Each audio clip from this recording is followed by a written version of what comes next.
The most widely published book in human history reveals that we are created in the image of God. Throughout our human journey, each encounter is an opportunity to see the shared humanity in ourselves and others. Regardless of one's views on religion, each experience and each story weaves us together towards a common path. A path of transformation, a process of growth and understanding, a recognition that, at our core, we share a common destiny. What does the search for truth really mean in our lives? How can we find a sense of unity in a world so diverse and divided? As we reflect on these questions, we start to uncover a fundamental connection that binds us all beyond our differences. Welcome to Created in the Image of God, Building Vibrant Communities, with our host, Wade Franson. Tonight's episode is Myth or Metaphor? Hello, everyone. Welcome to Created in the Image of God. This is episode 181. Can you believe it? Doing this for at least 3 years now. And never have we had a guest quite like the one we have tonight.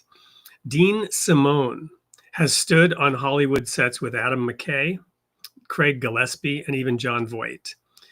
But behind the lights and cameras, he's been chasing something else, a deeper question. That main question is, what does Christ represent? In this episode of Created in the Image of God, Dean will bring us his unique voice as an actor, musician, and something that he calls a Catholic Taoist.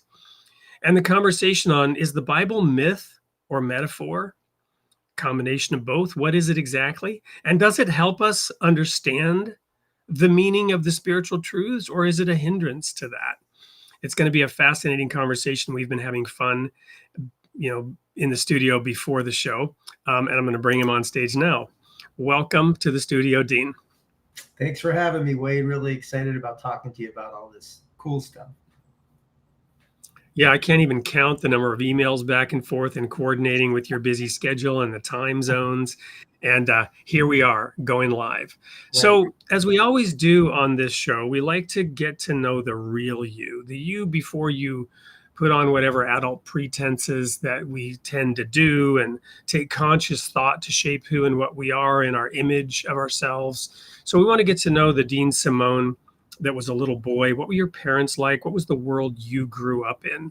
And what was it like to be you?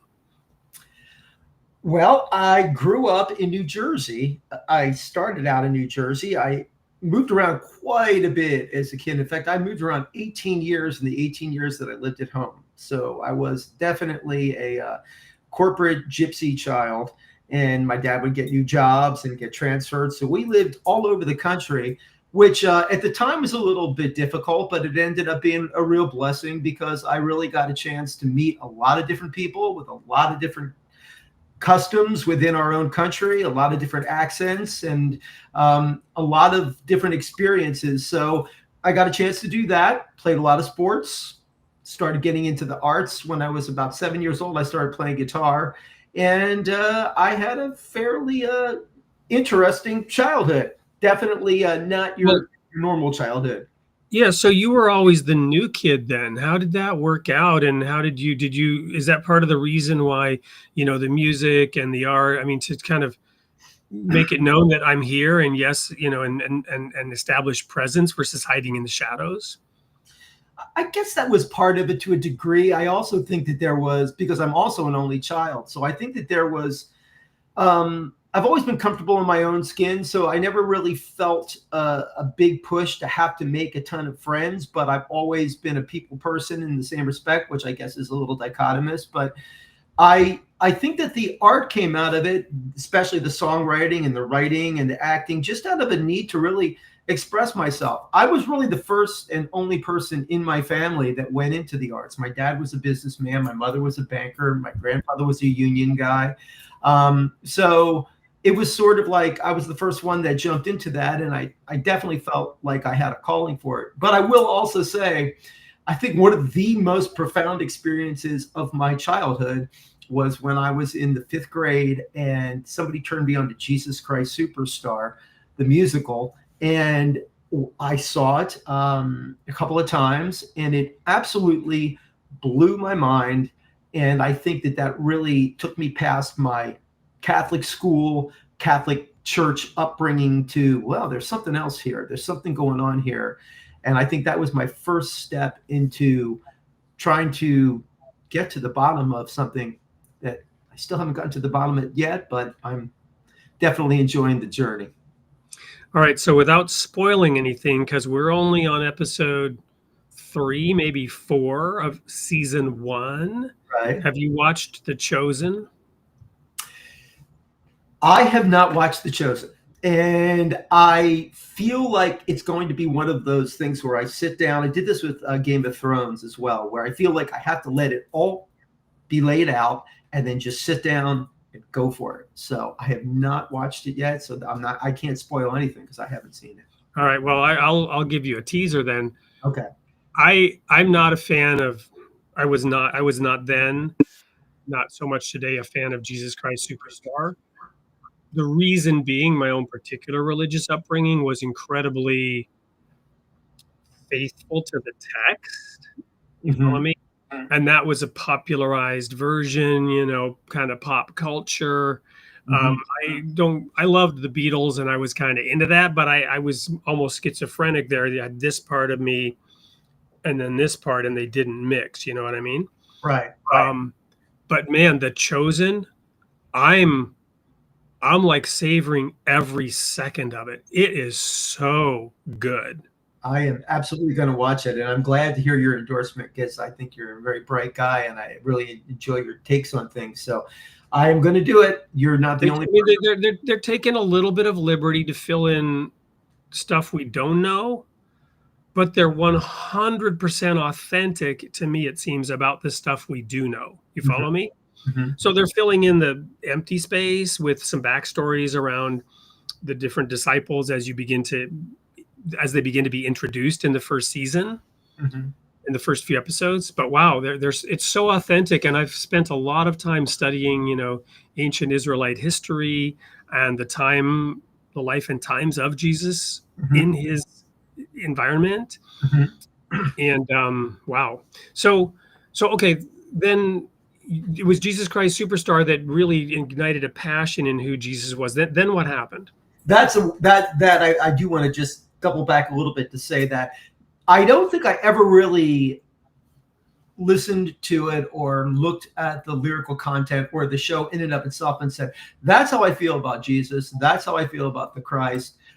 It's not that it really echoed my vision or my viewpoint on it. I think the thing that it did for me that was the most helpful is that it opened my mind to the fact that what I was learning and getting from catechism and when I was going to mass on Sundays was, there's a different perspective to this.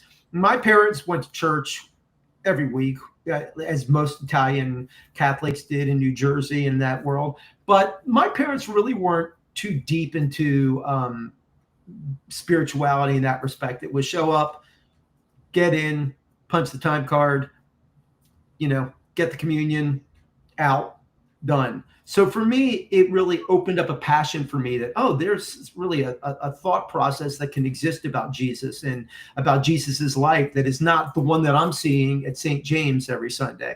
So I think that was the biggest thing that it did for me. And to this day, I don't look at Jesus Christ Superstar and think, that's how I feel about it. Not in the least bit. But I do feel like it sparked ideas and it sparked a broader thought for me.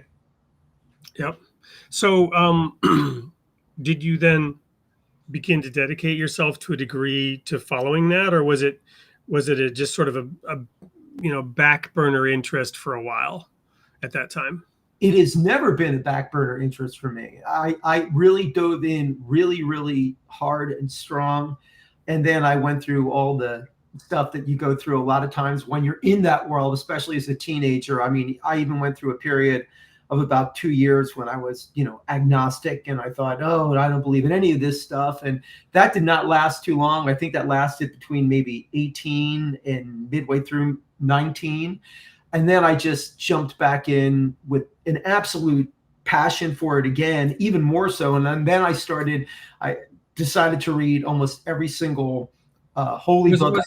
Was there a trigger that helped you get back into it? Because a lot of kids go through that and they don't come back. or they come back many decades later? Well, the trigger was, and it's strange to say, the trigger was when I was in high school. I was a complete straight arrow. I never even drank. I was an athlete.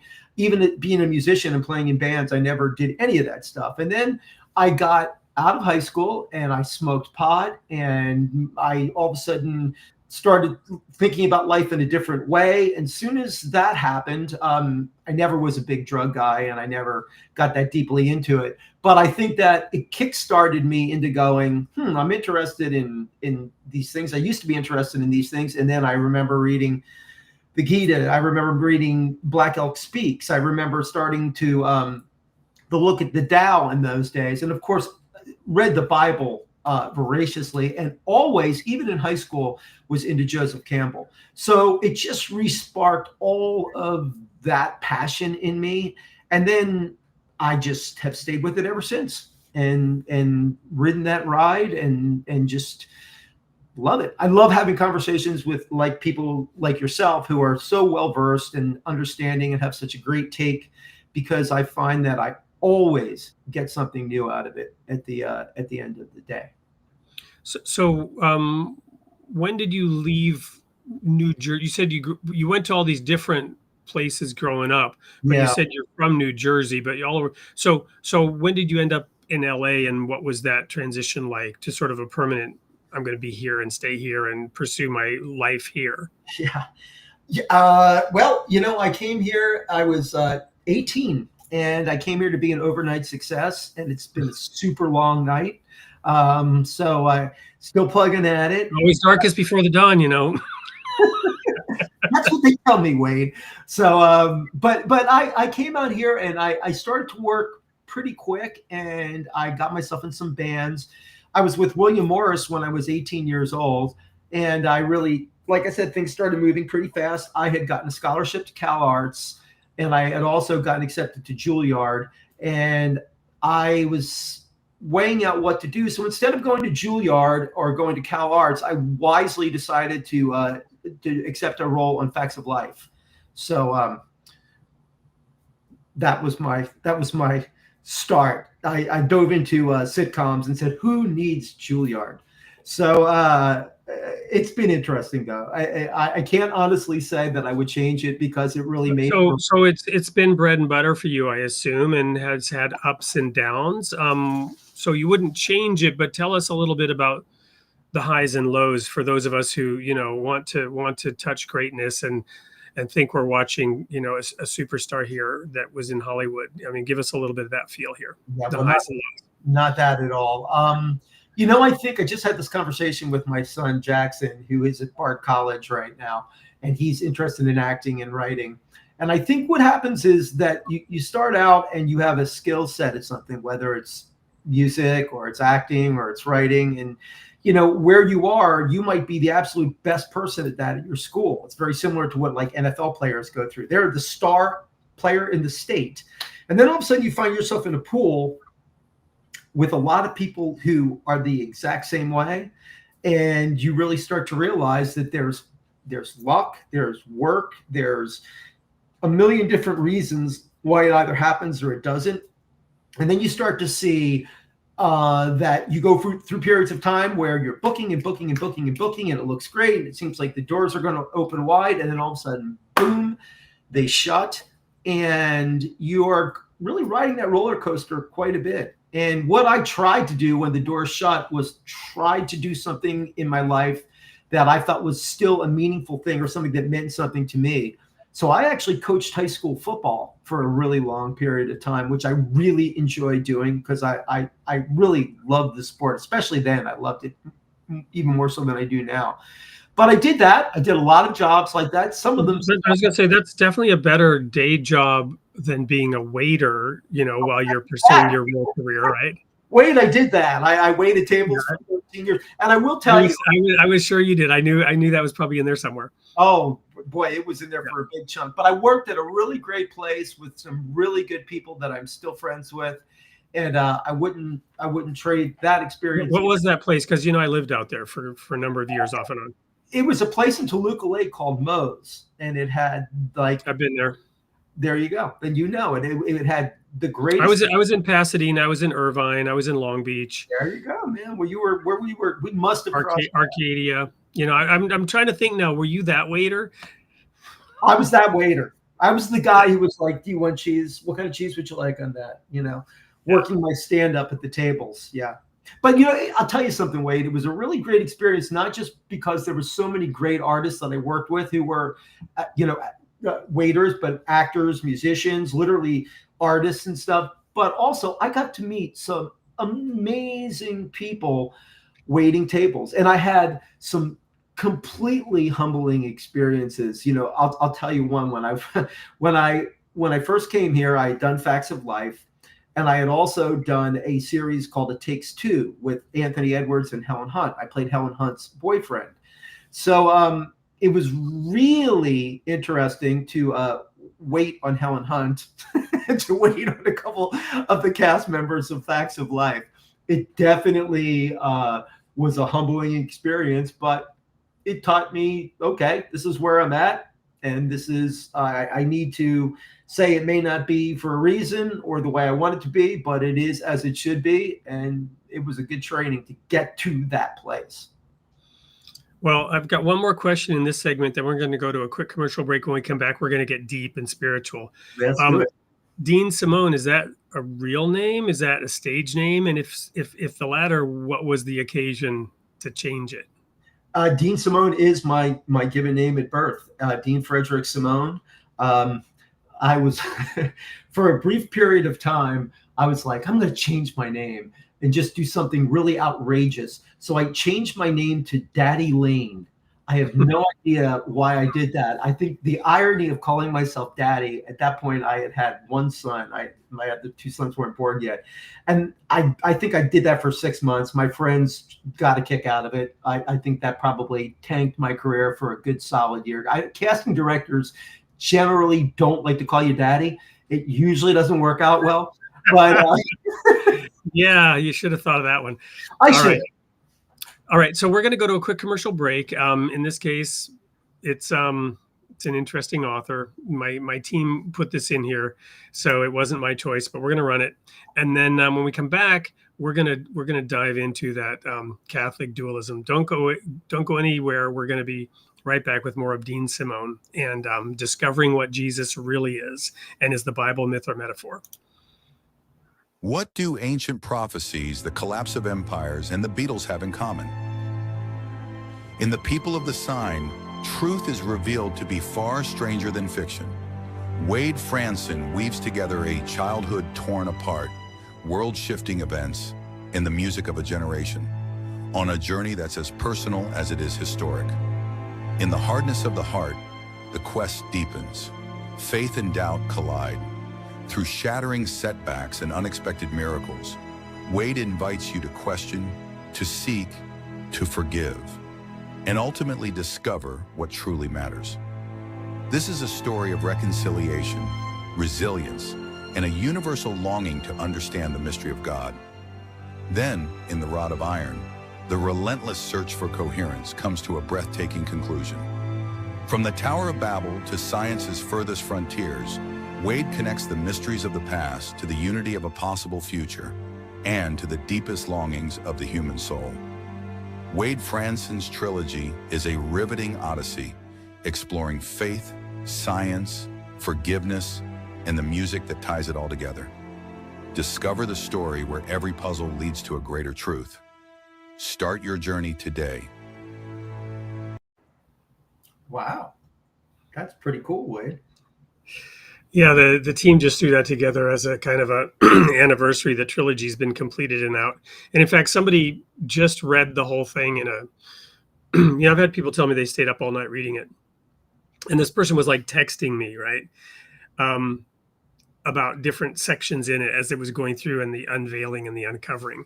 And maybe it is fitting that video was showed tonight. We're not going to get into my views. I want to hear what because you've been on the same kind of search, the essence of Jesus. So let's start there let's take a step back and talk about the Bible itself. So myth or metaphor, that's a nice soundbite tagline for this. But in your experience, does the Bible help or hinder our understanding of God and the divine? Well, I can't speak in terms of I can only speak in terms of myself. And I feel like the Bible has completely helped me because I have come to this, especially at this point in my life, where I view the Bible like I view the library, which the Bible is. It is a library. It is a collection of 66 books. Yes, exactly. And there's so many. In the canonized version.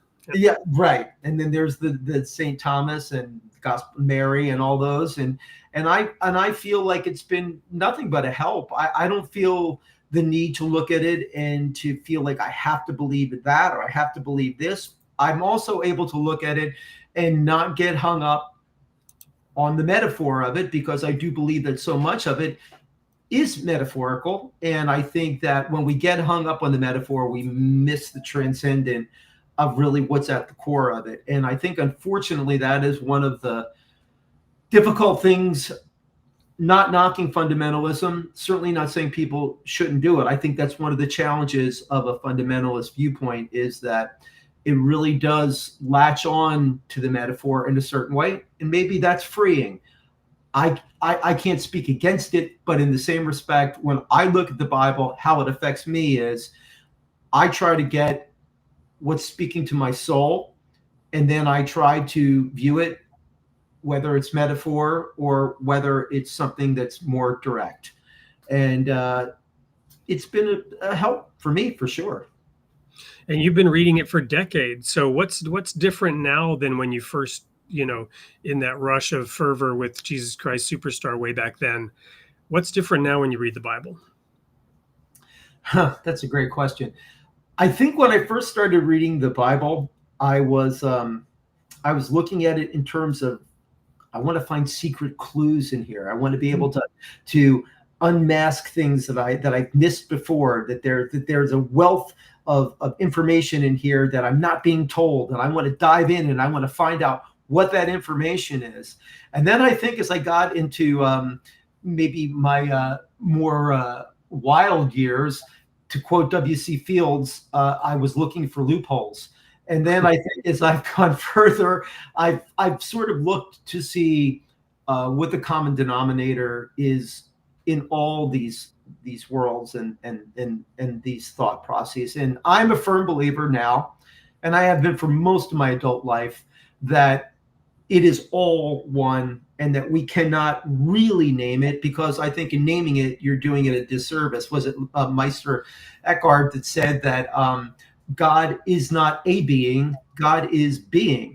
And I think that truth is there in all of the holy books, certainly in the Bible.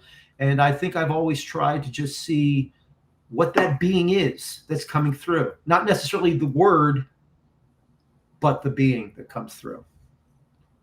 Well, a good example to sort of bring this down to an anchor point is something that caught my attention recently. And I spend a lot of time in Genesis. Mm-hmm. I mean, I just love Genesis. And the story, it never gets old. And I do feel like I learn new things every time I go through it. And really knowing what it says, things come up in conversation, and then you remember what you read, and suddenly it has a new meaning. But the thing that caught my attention was this phrase, and I recently wrote about it in my Substack. Who told you you were naked? Right? It's from the Garden of Eden. And I had never really thought about that phrase, what it really meant. Mm-hmm. So this is now a fundamentalist approach, not that whether I believe that literally happened or not. Mm-hmm. Here's God asking Adam and Eve, who told you you were naked? And you sit with that for a moment and you think about what those words mean. God isn't asking, darn it, who let the cat out of the bag? Right? Who shared with you this truth that you're naked? No. It's to me, and at this stage, it just struck me this, like, who introduced shame around what I made? Because he created them naked. He created us naked. Right. You come out, you're naked. And when we joked about your name, Father, Dad, my little boy, my little girl changing their diapers, these little infants, they're naked. There's like zero shame. It's like so silly, right? And you get the baby wipe and you clean up the poop and you put the diaper on. Sorry, kids. But who appreciate that? Who told you were naked? Is what got who gave you the idea that there's something wrong with my creation, that there's something sinful, something bad, something evil, something dirty? I mean, yes, I made you from the dirt, but you follow me? Just letting that sink in. Who gave you that idea? Well, it came from the serpent. The serpent is where that idea came from. It changes everything. Yeah, the serpent takes a beating a lot of times in many of the books. Also, too, when God was asking them, who told you that you were naked? Of course, him being God, or the being God, knew who told them they were naked. Undoubtedly. So the real thing was to allow that person to answer that question for themselves, to say, it was me, which it's still going on now, isn't it, Wade? I mean, we're still basically answering to that cosmic question, because it's really us, when it's all said and done, that's doing that. If you believe, as I know you do, and I do too, and I'm sure most of your listeners do, that God is a fountain of all goodness and this incredible thing beyond our minds. It's like asking a caterpillar to do quantum physics. We really can't get it. We can just get it in our caterpillar minds. So God knew already when he asked that question. So what's really interesting is that question is still pertinent right now. Yep. Today. Yep. So let's talk then a little bit about Christ, right? What does Christ really represent? And did he really have to die, or why did he have to die? Those were some of the questions that you've pondered. Yeah, those are, it means so much to me. And I think about that all the time.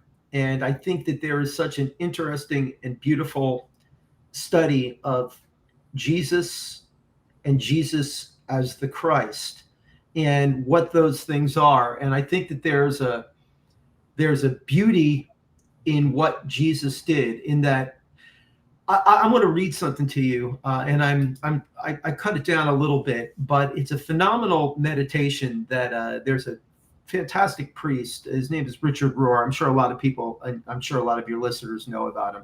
He's written some fantastic books, and he's written a book that is literally my favorite book of all time, which is called The Universal Christ. So I definitely recommend it to anybody who has not read it. It's fantastic. He has a meditation that he covers in whole in The Universal Christ, but I'm going to just read a tiny bit of it. And this is really so much epitomizes a lot of my viewpoints on Jesus and the Christ. So this is what it is. He says that the crucified Jesus became what we fear: nakedness, exposure, vulnerability, and failure. He became what we do to one another in order to free us from the lie of punishing and scapegoating each other. He became the crucified so we would stop crucifying. He became our outrageously ignored and neglected soul. I think that's a very profound and beautiful viewpoint on, for me, our Lord. I view Christ as my Lord, and he is my master and my teacher.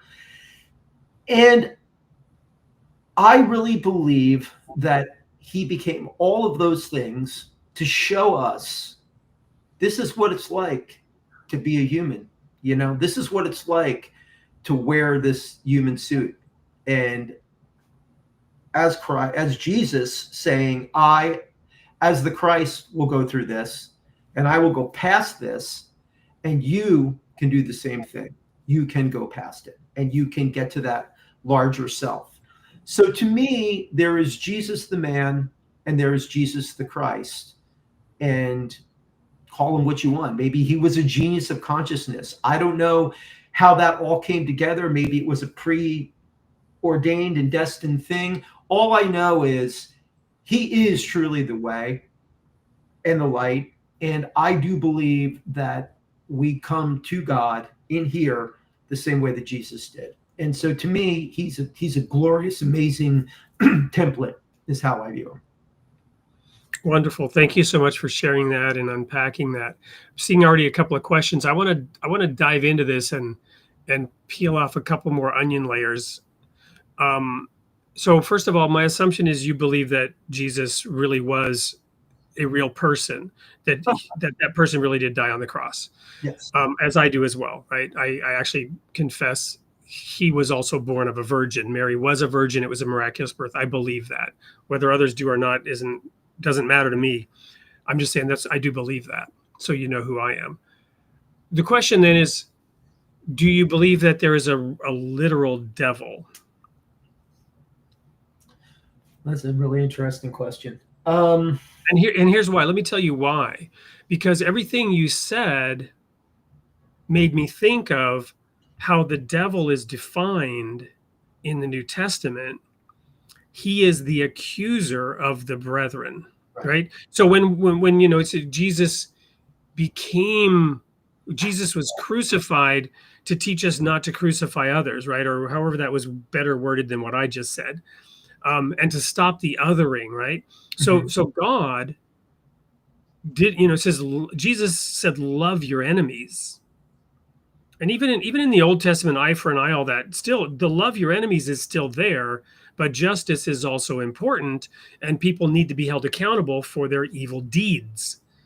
That doesn't mean they're an evil person, but the deed can be evil, doesn't make the person evil. A good person can commit an evil act, right? So in order to not other people, there's this being called Satan, right? Is that a literal being in your opinion? Or is that just a metaphor to help us conceptualize, and this gets into dualism, which is why I'm going there. So I just want to know how you view Satan and the devil. Well, what was the Nietzsche quote? What was it? Hell is other people. I think that and they might have been for Nietzsche, I feel sorry for him. I think that's quite possibly true. I think that the devil is the other. I think the devil is the understanding that we are other than God. I think your point is completely well taken, and I agree with it, that he is the accuser, in that the accusation is that you and the Father are not one. That when Jesus says that I and the Father are one, well, what did Satan do? He picked up stones in the form of you and me and said, well, we're going to stone you for saying that. And Jesus is like, for what good act are you stoning me? To your point, great point, totally agree. We are so much in this world where we judge a person by the action, and we're unable to divide the person in the action. So we get up and we poop. Does that make us a pooper? Is that who we are? Is the definition of Dean Simone is he's a pooper? Well, no. But the reality of it is that we all have done things that are unsavory. We've all done things that aren't. Well, but we all, to go with that metaphor, we all also think our own poop doesn't stink. But that's a whole other story. Of course, yeah, no doubt about it. So I think that the understanding and the thought process that I and the Father are one. If we do not see that I and the Father are one, then that is where I think Satan is real, alive and well, and living in Argentina. I don't know whether he's there. He's amongst us and in us, as long as we see that separateness and separateness in each other as well. Because the thought process, to me, Wade, how many times could Jesus say, first of all, that really the victory has already been won. The victory has already been won with Christ when he did what he did. It wasn't, to me, and this is my opinion, it wasn't a ransom to a vindictive God who was bloodthirsty. That doesn't sound like God to me at all. That sounds like Satan to me. I think that is the misnomer, and that's the misleading aspect of the situation. So I really think it comes down to the inability to see that I and the Father are one, that you and I are one. And to me, to your point, as the accuser, he is the accuser. He is the one that's saying that's not true. Why would you think that to be true? Well, I mean, Jesus said, greater love has no man than this, that he laid down his life for his friends. God literally said, look, I'll get somebody else to take the bullet for you. And it comes down to that, right? Right. And I want to go into some deep textual theology here. And I got to credit Professor Gary Rensburg, who unpacks this so beautifully. There are two Genesis stories. The first one is cosmic centric, God centric. God said, let there be light, and there was light. He creates ex nihilo, from nothing. The second creation story begins in Genesis chapter 2, verse 4. And there's this really fascinating play at the end of the first creation story. It says that thus God created the heavens and the earth. And this is, and I'm mangling the transition of it. He said, that's what happens when God created the earth and the heavens. Mm-hmm. And it's a switch. It's like he created the heavens and the earth. Now let's look at it from an earth-centric view when he created the earth and the heavens, right? And he shares this, it's this yin yang. The first view, God says, let there be light, and there was. Everything is created very hands off. Mm-hmm. Just he conceived and it was done. The second one, you see him kneeling in the dirt and with his own hands molding and shaping Adam. Very, very, very different. But there's even a more profound difference. In the first verse, in the beginning, in the beginning, God created the heavens and the earth. And then it says, and the earth was without form and void, and the Spirit of God hovered above the waters. What the Hebrew actually says is that was already pre-existent. In the beginning, when God created the heavens and the earth, his Spirit hovered above the waters. The reason for this is the author is getting God off the hook for creating evil. And the waters are a metaphor for the dark evil. And then God brings order out of chaos. He begins to set a distinction between darkness and light. He begins the process of distinguishing between the sacred and the profane. Mm-hmm. So God creates order out of chaos. The chaos is pre-existing. So the author of Genesis in the first story is saying God did not create evil. In the same way that this sun and moon behind me, he created the greater and lesser lights. He didn't create the sun and the moon because the sun and the moon are pagan deities. And even in Hebrew, the words are pagan deities. So God did not create evil, and he did not create other gods. Mm-hmm. And this is inherent in the text of Genesis chapter 1. But in the second chapter, God does create evil because he introduces the serpent. Okay.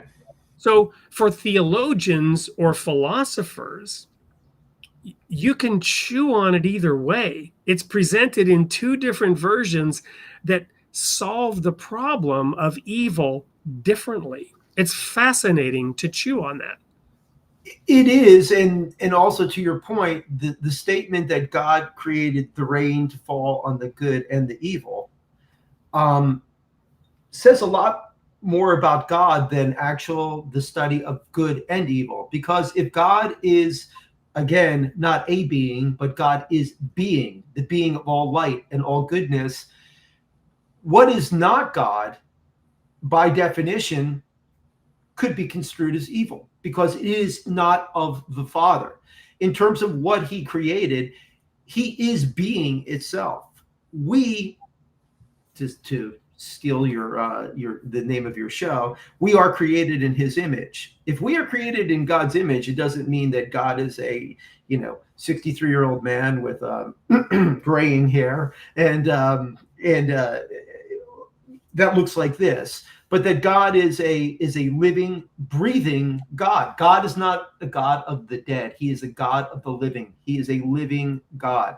We are living beings with the freedom of choice to choose. God made us as God is, but Jesus tells us that we must be like our Father in heaven. When he talks about loving, some of you brought up earlier, which was great, loving our enemy. Wow. Loving our enemy. What a concept. Do half of the people that read that every Sunday in church, do half of the people that quote that really, really take into what Jesus is talking about as loving thy enemy? And on top of it, this is a fascinating quote, and I want to get your take on it. When Jesus says, love thy neighbor as thyself. Love thy neighbor as thyself. What's he saying? Is he saying we should love ourselves? We don't love ourselves enough. Or is he saying we're all egotistical, and if we could just love our neighbors as much as we love ourselves, we would have it set? Or is Jesus saying, love your neighbor as thyself, because your neighbor is yourself? He's saying, love that which is you. God, Jesus, is saying the same thing. He is saying, we are one. We are together. And we have to unpeel that and go inside, right? The kingdom of heaven is within. It's all in here, in you, in me. We're the same. And I think that point sometimes gets missed when we get hung up on, well, did he create evil? Well, did he do that? I just think he is, I am, right? As you and I have talked about in our conversations off the air, the great I am. That's well, amen. And I'm not, I agree with you 100%. In bringing up Genesis 1 and 2, it's just fascinating that the text of Hebrew right from the start presents it two different ways.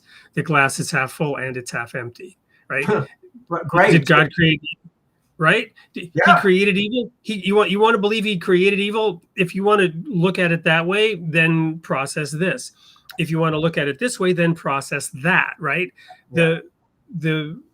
Is light a wave or a particle, right? Depending on the experiment you conduct, it will present itself as a wave or a particle, right? Yes. So depending on your hypothesis, and in the end, this is fascinating to me. The whole book of Matthew is all about judgment. It really is. And in Matthew 7, verse 1, judge not, lest ye be judged. And whatever standard of judgment you use is how you will be judged. So God's not going to judge you on whether you kept the 10 commandments or not. He's not. He literally says he will judge us based on how we judge others. So when it comes to the sheep and the goats in Matthew 25, the sheep, and I spent a lot of time on this, and I gave a sermon on this in Estonia, of all places. I really worked on this sermon, and I gave it in Estonia for this special event. And it changed my life looking at Matthew 25 and asking this question. The sheep and the goats. And by the way, it's preceded by the parable of the virgins, mm-hmm. right? And there's another one. They all slept. All 10 virgins slept. There were 5 wise and 5 foolish, but all of them fell asleep. Mm-hmm. The sheep and the goats, they have a whole lot more in common than any difference. And the main thing they had in common is when Jesus called them on the carpet, the sheep were elevated and praised. The goats were pushed away. Both of them said the same thing. When did we see you? Mm-hmm. So just like the virgins, none of the sheep, none of the goats recognized Jesus. Mm-hmm. But they behaved differently. So when it comes down to this judgment, God will judge us in a very individualized way. When we stand before God, we will all stand before him naked. Mm-hmm. Well, he will call us into account. And so, yes, we're all one, and he loves us, and he wants nothing more than for us to turn to him, and he will embrace us while we are a long way off. But Jesus called out for us to take up our cross and follow him. And other times he wrote in the dirt and chased people away and turned to the woman and said, "Where are your accusers?" Right? mm-hmm. Those accusers were the satanic ones judging this woman, and he chased them away. So you do have this sorting out. You have this duality that is being manifested here on earth physically and materially.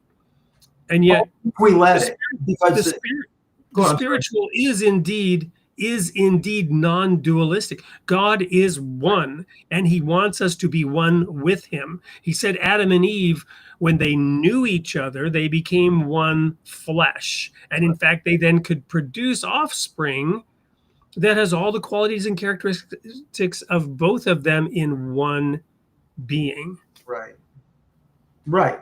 And I want to go back to something that you said, because it was profound, and it's definitely thought provoking. Judge not lest ye be judged. One of my absolute favorite Bible quotes. So let's take another Bible quote and let's package those together. At that day, you will know that I am in my Father, and you in me, and I in you. That's pretty succinct. That's not mincing words. So when Jesus says that judge not lest ye be judged, when you judge what you perceive as the other, what in fact you're doing is you are judging yourself, because we are one. And so that act of recognizing other, I am different from you.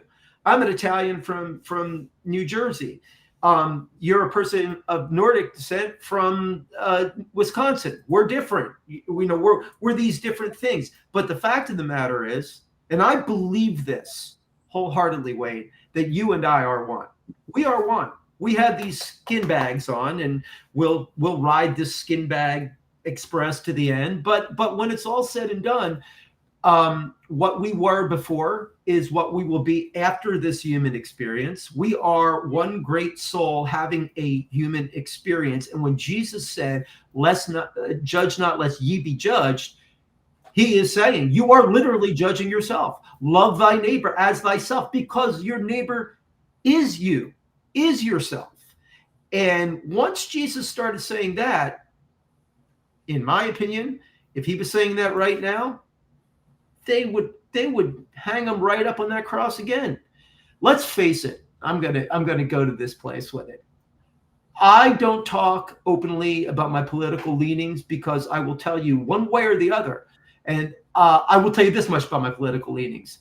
I do not believe in the modern political system as it stands, because I think that the viewpoint of Democrats and Republicans, this and that, me and you, this and that has nothing to do with unity. And I'll put this question to you and to your listeners. What great things have ever really, great things not in just the power of them, but great things in terms of really something that was beautiful and meaningful and made a difference in this world. What great things have ever happened that did not happen because of unity? Unity is where it's at. I am you and you are me. John Lennon says we are all together. Jesus said that. We don't want to hear that now. We want to say, I don't like that person because they're like this. I don't like that person because they're like that. This and that. Jesus said then, and his words are alive in us all, saying now, we are one. You pick up that stone and you throw that stone, you're throwing that stone at yourself. And unfortunately, we still don't get it. Hopefully we will. Right now we don't. I could not agree more. Could not agree more. Thank you. So well said. So powerful. So emotive. So let's go back then. In light of all this, share again your perspective on Jesus, why he had to die, what he represents to you. Jesus represents, to me, everything that I aspire to be as a human being having this experience on earth. What I aspire to be, he's my map, he's my guide, he's my light. His words are life. He is life. And Jesus of Nazareth is no different than Dean of New Jersey or Wade of Wisconsin. We are all working that. Jesus Christ, the Christ that he discovered in his human self, in his human suit, is what we aspire to do. He is saying this is what we all need to do. Here is the roadmap. Here is the way. What does he say? I am the way. I am the light. He is saying that, and if you look at the way it's translated, I am the way and I am the light means that the way and the light is the I. It is the oneness with God. And that's what Jesus was saying. To me, if I could just sit here and listen to his words and follow the things that he said and look at the things that he said and live that life that he lived, what could be better? How could I ever be a better human being and a better entity and being than to know that I and the Father are one? That to me is everything. And he said it. And the Satan that you were talking about earlier, that one that resides in all of us, is here as well in our humanness, said, well, we're going to have none of that.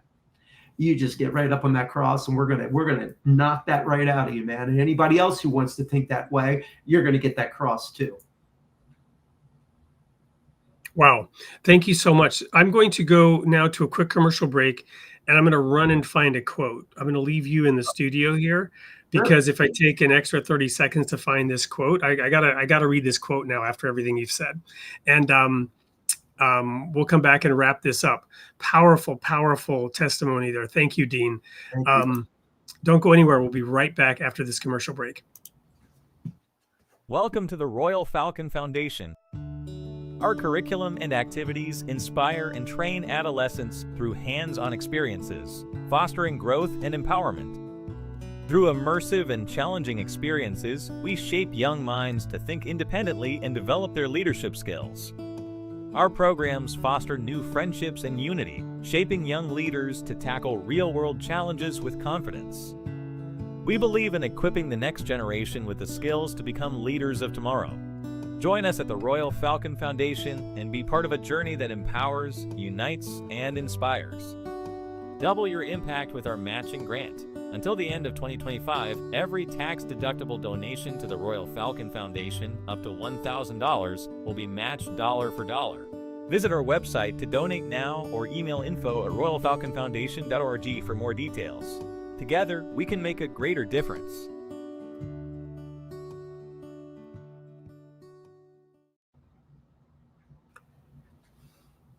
I found the quote, made it back. A little bit winded from running up and down the stairs. We're going to just pick up this theme of unity. We're going to pick up this theme of unity. This is one of my favorite quotes. It's a Baha'i quote. It's from Abdul Baha. It's reminiscent of Psalm 33, how good and how pleasant for brethren to dwell together in unity. And in Psalm 33, it describes it in these kind of archaic terms. It's like the dew on Mount Hermon. It's like the sheep coming down, or it's like the oil that was poured on Aaron's head and ran down his beard. We know it's you have to really dig into that one to understand why anointing oil running down Aaron's face and beard is reminiscent of unity, right? But this one brings it home in a way that's perhaps a little bit more accessible than that archaic. How good it is if the friends be as close as sheaves of light. If they stand together side by side in a firm, unbroken line. For now have the rays of reality from the sun of the world of existence, united in adoration, all the worshipers of this light. And these rays have through infinite grace gathered all peoples together within this wide spreading shelter. Therefore must all souls become as one soul, and all hearts as one heart. Let all be set free from the multiple identities that were born of passion and desire, and in the oneness of their love for God, find a new way of life. Wow. Wow. That's beautiful. And, you know, the sad part is so many people today are preaching unity by telling us to focus on our distinct identities, by emphasizing our distinct identities, our skin color, black and white. And, you know, I applaud the desire, the effort. But, you know, it's reminiscent of that verse, the way of peace they do not know, the way to peace. They say peace, peace, but in their heart there is war. They're, you know, from whence comes wars among you? They come from your own passions and desires. You know, social justice is so much about material equality. You know, trying to enforce equality of outcomes on everybody, which doesn't work and can't work. So this unity and diversity, allowing diversity, but somehow achieving unity eludes us. But it's there. It's like we're on the cusp of getting there. Everybody, you know, almost everybody wants it today. We're just arguing about how to get there. I so agree with you. And to the great quotes that you just said, I want to add one too. In vain do they worship me, teaching as doctrines the commandments of men. We all want equality because we understand the beauty of equality, that a black woman is equal to a white man, is equal to a Hispanic child, is equal to, you know, an Asian older person. Like, we are all equal and we all want equality, and equality is a beautiful thing, but the equality has nothing to do with these skin bags that we wear. The equality has to do with really, truly understanding that we are all one. And every time we've had a leader or an artist or a teacher that has taught that in earnest, more times than should be, those people have gotten gunned down, they've gotten killed, they've gotten eradicated by those evil forces, satanic, call it whatever you like.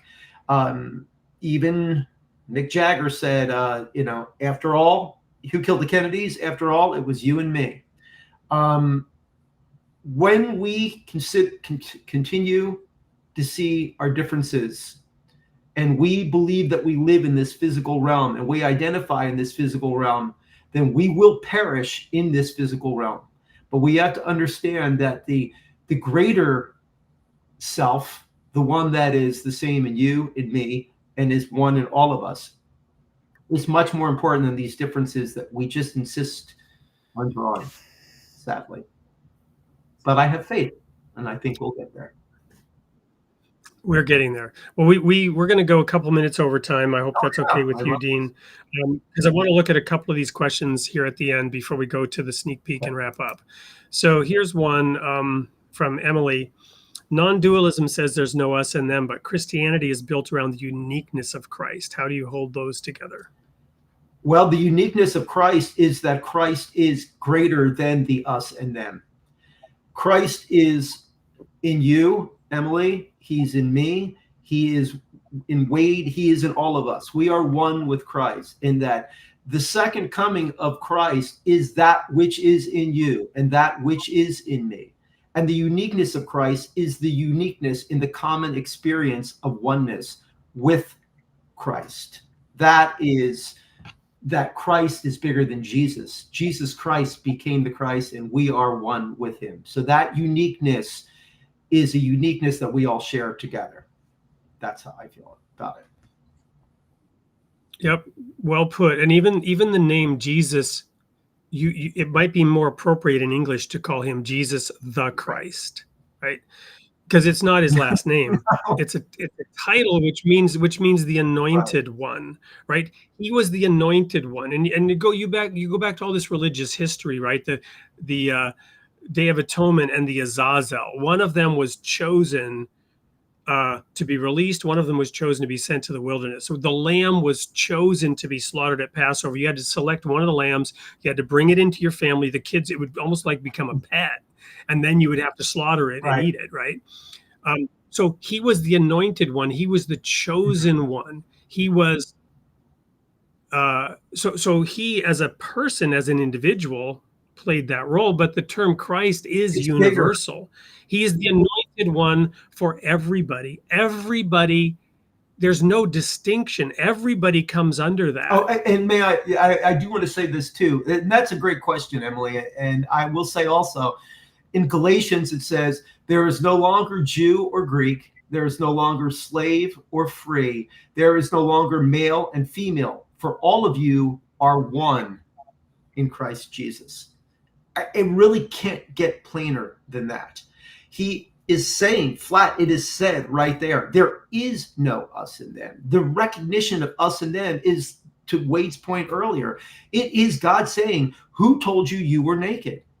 The thought of us and them is us realizing our nakedness.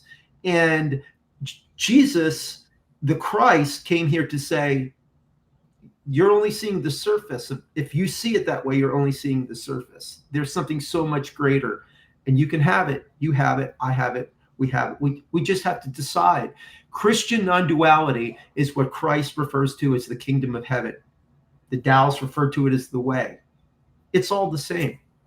The us and them only comes when they want division, and division is chaos, and chaos, we know, has nothing to do with God or the Christ. Yeah, and you mentioned there's none good. You know, this fascinating little story when the man came to Jesus and said, good master, rabbi, good master, what good thing must I do to enter into life? And Jesus said, why do you call me good? There's none good but one, that is God. Let's just pause there for a moment. So Jesus was unique, but he said, I'm not good. He didn't elevate himself. He didn't hold himself to be better. The mind of Christ is to esteem others better than yourself. Jesus had that mindset. He did not elevate himself as unique or special or better. He was the one that God chose to be the sacrificial lamb. That's it. It's God's choice. God is good. He submitted to that. It's not something he wanted to do. He prayed, let this cup pass from me. He was chosen to be that man. And again, in being one with the Father and the Father one with him, Jesus of Nazareth was a being. Jesus the Christ is being. And that is the transcendence that we're all invited to recognize. And we're all trying. Lord knows I fail more times than not, but I'm trying. And so to unpause then, he said, but if you would enter into life, keep the commandments, right? So that's where, get in line with God, become, vibrate on the same frequency here, become one with God through submission to his will. And the way I put it is, the greater and lesser lights, I have them here on the wall always, the greater and lesser lights were put in heaven to rule the day and rule the night. When we submit to the light, we're free. We have sovereignty on earth right up to the greater and lesser light. Everything has been put under our feet. We are completely free and sovereign when we submit to the light.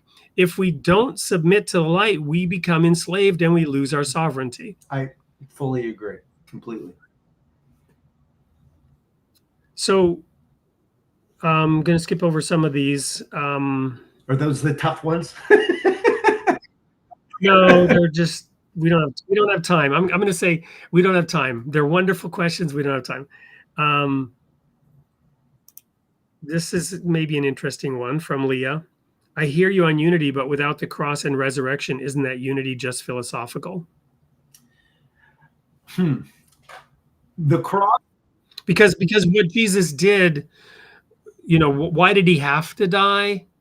Well, he had to die in order to fulfill all the prophecies that explain why there was separation. There was the veil in the temple separating the Holy of Holies, the Shekinah, and the high priest could go in once a year on the Day of Atonement, at one mint, atonement, And there had to be sprinkling of blood on the veil. It's fascinating to really go into what that symbolizes. I'm not going to do it here.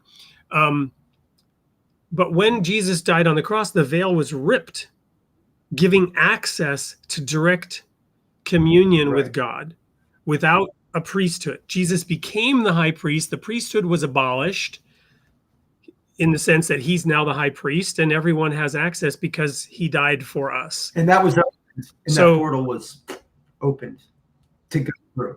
Right. So it would. So I agree. It would be just philosophical without the cross and the resurrection, in my opinion. I But- agree, and Leah, that is a really phenomenal question.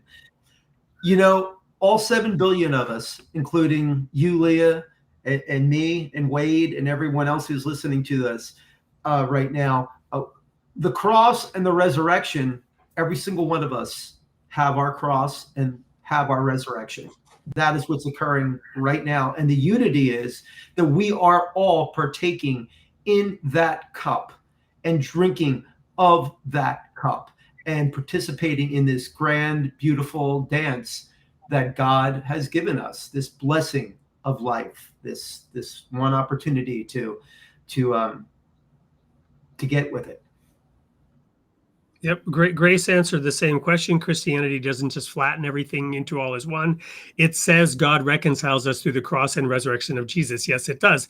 And then Jesus said, take up your cross and follow me. So who have you sacrificed for lately? Who have you died for lately? Who have you poured out your life for lately? I mean, people want to talk about how much they love Jesus. Prove it. Who did you lay down your life for lately? Because if you follow Jesus, that's what he said to do the work that he did, which was reconciliation. You reconcile with your neighbors and enemies by laying down your life for them. No greater love has a Now- man than to lay his life down. And I have to say this, though, Jesus said that, and Paul emphasized this, and it's throughout all the scriptures. That doesn't mean you don't have police. That doesn't mean you don't have a state. That doesn't mean you don't have judges and jails and punishments, because that's bringing order out of chaos. And if you don't stop a rapist, you are participating in making it nigh impossible for the victims of that rapist to forgive, because he's going to be back the next night and the next night and the next night. And that was never intended when Jesus told us to love our enemies and to forgive them 70 times 7. And I can prove this, right? I'm going to do this real quick. 3 parables. Turn the other cheek, go the extra mile, and if they take your coat, give them your shirt too. All 3 of those have a fulfillment in law. Turn the other cheek was because the Jesus said, masters, respect, treat your slaves nicely with dignity, and slaves don't seek to be free. Jesus did not abolish slavery. He regulated it. It was part of the human condition at that time. He regulated it. It was governed by law. It was legal. You were allowed to backhand your slave. A neighbor could backhand their slave. So when Jesus said, if they hit you, turn the other cheek, he was saying, turn the other cheek. And if they haul off and hit you now, you can take them to court. Same thing with go the extra mile. The soldier could compel you to carry his sword or to carry the mail bag for a mile. And he said, go the extra mile.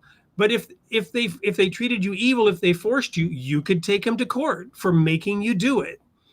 The same thing with the shirt off your back. If they could take your coat but they had no right to take your shirt. If you gave them your shirt, you had them by the short hairs because they broke the law, right? So without the law, none of this works. Without a civil government, without law, order, police, borders, without law, nothing works. It's chaos. That's why Jesus said, keep the commandments, and there are those whose responsibility is to enforce the law. Respect them, love them, thank them, don't defund them. They're needed. personally, you must forgive. Personally, you must pick up your cross and sacrifice. So put your money where your mouth is. Actually, you do the sacrificing and let the policemen do their job. Well said. And it's kind of weird how this is common sense and we kind of don't get it, many of us. But this is education. I'm not criticizing anybody for what they think and believe in the purity of their heart. Understood.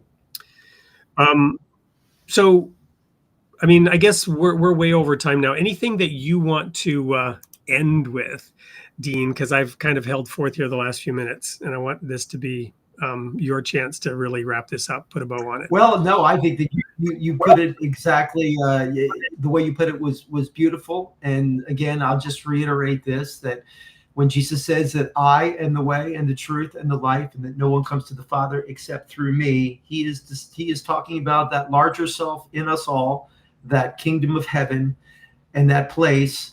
And I would just like to read this one more time. Again, this is Father Richard Rohr, and I would like to just leave this with your audience. The crucified Christ, the crucified Jesus became what we fear: nakedness, exposure, vulnerability, and failure. He became what we do to one another in order to free us from the lie of punishing and scapegoating each other. He became the crucified so we would stop crucifying. He became our outrageously ignored and neglected soul. And I will add this: he wasn't a Democrat or a Republican. That's what Jesus was about, not the other. All together now, just like the Beatles said. All you need is love. Amen. It's interesting little tidbit for the Beatles fans. I talk a lot about the Beatles in my story. That song, All You Need Is Love, the intro music for those, they weave in the national anthems of different countries. You've got the German national anthem. You've got La Marseillaise, the French national anthem. These themes are woven into that song, All You Need Is Love. Gorgeous song. One of my all-time favorites. Absolutely. Yeah. Yes, indeed. Well, Dean, thank you so much. Is there any, if people want to get a hold of you, can they? Is there a place where you write or talk? Or we didn't even talk about your music. We'll have to, what was the name of that band again, that touring band that you work with? I'm in a band called the Smokin Cobras, and we play oldies all over the world, from Japan to Dodger Stadium. We've played all over, and we'll be out there playing. And if you see our name in your town or where you are, please come out and see us. We try to spread the love everywhere we go. And I have a series right now on Netflix that I'm in. I'm not a huge part of it, but I'm recurring in it, called Gringo Hunters. So you can check me out there. And if you want to email me, I would love to hear from you. My email is deansimonblessed@gmail.com. Again, that's deansimonblessed@gmail.com. And I just want to say what an honor it's been to do this show with you, Wade. I think you're just a terrific person, and I have just learned so much hanging out with you. And this has been really one of the best hours of my last couple of years. So I appreciate you and your work. Namaste. I'm honored. It's truly been a pleasure. Did I get that spelling right? deansimonblessed@gmail.com. That's it. And feel free to drop me a line, anybody, and I will answer them all. So that's out there now. Nowhere to hide, Dean. Nowhere to hide. The Smokin Cobras, right? Okay. We've got one more thing to do. That's the sneak peek. Dean, if you want to chill, I'll hang around after the show goes off air. If you want to catch up on anything for the audience, stay tuned. Watch this sneak peek about next week's show. There is an error in it, in which it says it's Sunday morning. We do have a Sunday morning show every Sunday morning at 7 a.m. Central, 8 a.m. Eastern. But we have Tracy Saya coming this Sunday. This is the sneak peek for the Tuesday show, not the Sunday show. And it's a New York Times columnist. Interesting topic. Let me remind you, you're created in the image of God, and God loves his creation, even though he made you naked. We'll see you next week. Amen.